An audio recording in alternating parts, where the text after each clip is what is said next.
Rolling your eyes. What's the problem?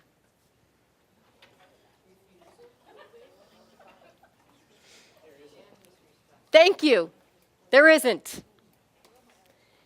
There isn't. Okay, I see some cringing.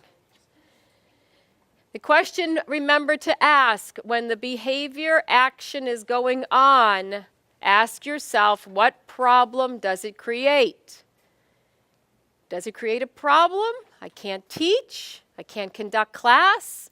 I can't continue what I'm doing. If it doesn't, it's not a problem. Does it mean that I don't take the child aside at one point and say, I'm not sure if you realize how many times you roll your eyes when you don't want to do something, but I just want to bring that to your attention.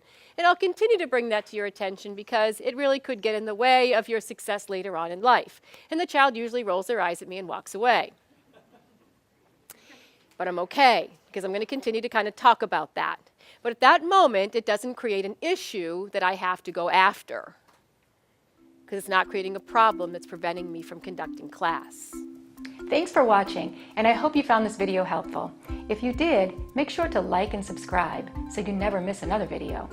I speak and consult on school behavior, and I love to help districts solve some of these problems. See you next time.